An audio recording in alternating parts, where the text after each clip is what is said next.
लवंग ही फक्त एक वस्तू नसून किंवा आपल्या पदार्थ नसून ती आपल्याला आरोग्यदायी औषध म्हणून काम करते. हे एक नैसर्गिक वेदनानाशक म्हणून देखील काम करते. हा फक्त आपल्या किचनमधील एक मसाला नसून आपल्याला आरोग्यदायी खनिज आहे. आज आपण या व्हिडिओमध्ये असेच 5 फायदे जाणून घेणार आहोत.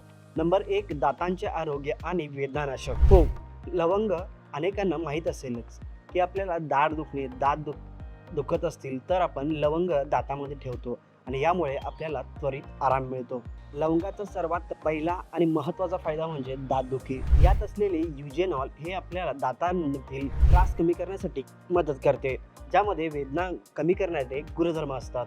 जेव्हा आपले दात दुखतात तेव्हा दातांमध्ये एक लवंग ठेवल्यास आपल्याला आराम मिळतो. लवंग खाल्ल्याने आपल्या तोंडातील दुर्गंधी देखील कमी करण्यास मदत होते. नंबर 2, रोगप्रतिकारक शक्ती आणि अँटीऑक्सिडेंट. लवंग अँटीऑक्सिडंटने समृद्ध आहे. हे अँटीऑक्सिडंट आपल्याला फ्री रॅडिकल्स पासून मुक्त करतात आणि यापासून होणारे नुकसान टाळतात. कारण यात असलेले युजेनॉल हे एक उत्कृष्ट अँटीऑक्सिडंट आहे. हे आपली रोगप्रतिकारक शक्ती मजबूत करून सर्दी, खोकला, ताप अशा आजारांपासून मुक्तता देते. नंबर 3, रक्तातील साखर नियंत्रित ठेवण्यास देखील मदत करते. मधुमेहाने त्रस्त असलेल्या लोकांसाठी लवंग एक वरदान आहे. काही अभ्यासानुसार लवंग आपल्या रक्तातील साखर कमी करण्यासाठी मदत करते. आमच्या हॅपीएस्ट हेल्थ मराठी यूट्यूब चॅनलला नक्की सबस्क्राईब करा. धन्यवाद.